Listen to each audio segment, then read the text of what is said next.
Mr. Otto Wallin, great to see you ahead of the December 23rd Day of Reckoning card. You're facing Anthony Joshua, of course. How are you doing? How's training going? I think it looks like you're in New York still. Yes, I am. Things are going well. I'm feeling good. I'm happy. I'm very excited. I've been working for this for a really long time, so I'm really excited that it's happening. And training is going really well. I'm having good sparring, good sessions, and just we have pretty much 1 week more training, then heading out to Saudi Arabia, get ready for the fight. So if I'm not ready now, I'm never gonna be ready. Let me ask you, how exciting is it to be on one of the biggest cards of all time with Saudi Arabia putting, I think it's 10 of you in the top 15 in the world with all the sanctioning bodies on this card? It's amazing. It's amazing. I think, I mean, it's unprecedented. I never heard of a boxing card like this, and they made it happen so quick. And in like a week, they put it all together, which I found unbelievable. And to be part of this is just something that, I mean, I could never have dreamed of it really, because when I first turned pro, or when I first started boxing, professional boxing was forbidden in Sweden. Yeah. So there was no professional boxing. And now, coming out of there and fighting my way here, and now fighting on this big card against Anthony Joshua is just amazing. And it's been quite a journey, and I'm really happy that things are finally happening for me. And I think that I deserve it, and I'm ready for it. You say it was done in a week. How did you hear that you were facing Joshua, and how quickly did you accept? Well, Jolene, my manager, she got the call from somebody from his side offering us the fight, and we didn't take it too serious. I didn't take it too serious at first because I feel like they always reach out to different guys and this and that. But I said yes, I'm interested, and we were going back and forth a little bit, and then it seemed like they really wanted me, so we made it happen in I think 2 days. It wasn't hard at all, and now we're here. Let's get into some of the detail with you and Anthony Joshua. I understand he wanted a rematch clause, but you weren't bothered about one. Is that right? Yeah, they wanted a rematch clause. They had the rematch clause. If it was up to me, it wouldn't be there, of course. I think it's pretty silly. He's not the champion anymore. So just I find it, I don't know. I find it weird that they would have a rematch clause, but there's not much I can do. If I say no to that, well, there's no fight. I don't get this opportunity. So to get these big opportunities, you gotta in boxing, you gotta deal with some things that you don't want to, but it's all right. I just if I beat him once, I beat him again, so no problem. Just explain for those listening. Obviously, I get it, but just explain for those listening why you think they want a rematch clause. I think there's only one reason, that they're scared of him losing.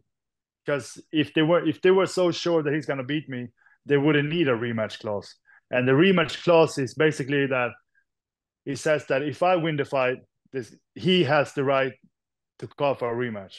And if he wins the fight, I have no say. So it's just on my side that if I win the fight, they're gonna have a rematch if they want to. So so I can only see one reason. That's them being scared of him losing. I can't really see any other reason.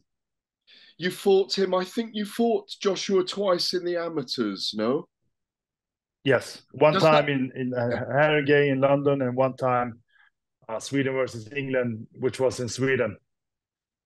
Is he very different now in terms of style that you see to the guy you fought then? And are you different now as well? Yeah, I think we're both different. This was very early on in our careers, and I think the first time we fought might have been 2008 or 2009.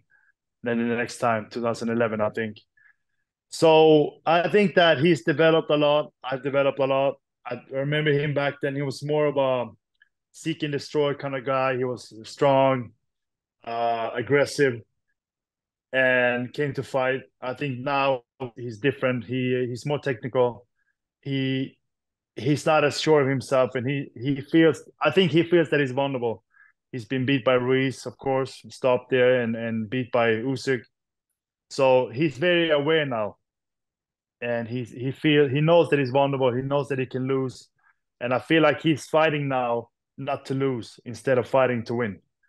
So it was very interesting at the press conference for Day of Reckoning that he was asking you about, have you got your business together? Have you got your what was going on there in your view? I don't know. We were going back and forth a little bit. I was telling him, I like you, but I gotta beat you. Nothing personal. I think he takes things kind of personal. And then, yeah, he was asking about my business. I couldn't really hear what he was saying, but uh, uh, I don't know. I mean, at the end, he said that after the fight, don't come and try and shake my hand because he's talking now. We're not gonna be shaking hands after. I said, don't worry about it. I'm not here to make friends. I'm here to beat you. Well, when you say that he fights not to lose now rather than goes out to win, do you think the changes that he's gone through, maybe he's scarred by some of his defeats, maybe he's, like you say, vulnerable? Do you think that makes him more vulnerable against you in the ring as well? Because clearly, apart from your loss to Tyson Fury, which has its own controversy as well, you've never lost. Yeah, Do you think he's in a world of trouble when he steps in against you?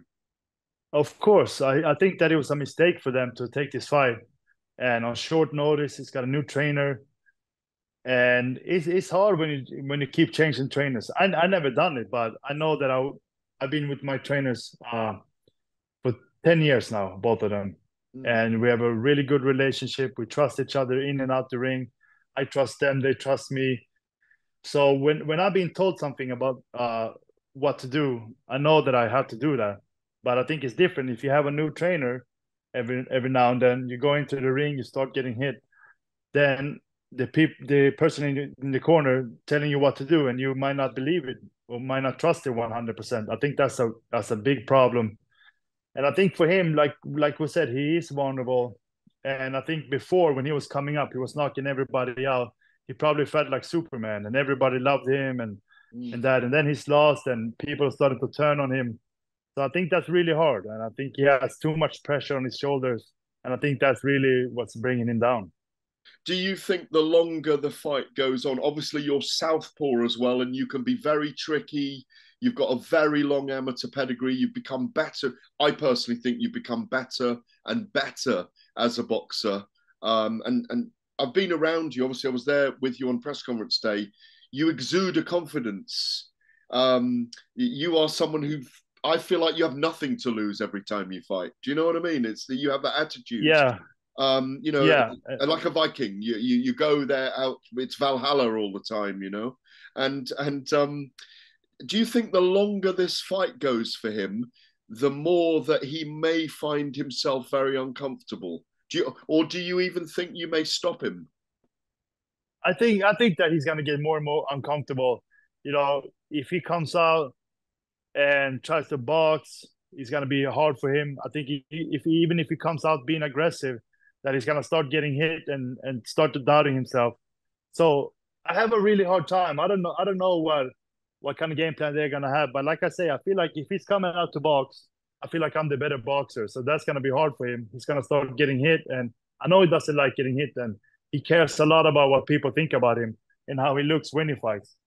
So then, like I said, if he comes out being aggressive, he might hit me, but I'm gonna hit him too, and it's gonna turn into a war. And I don't think that he's ready for that. I think that he's too fragile to do that. And so I think it's going to be really interesting. I think it's going to be a great fight. This two very good styles.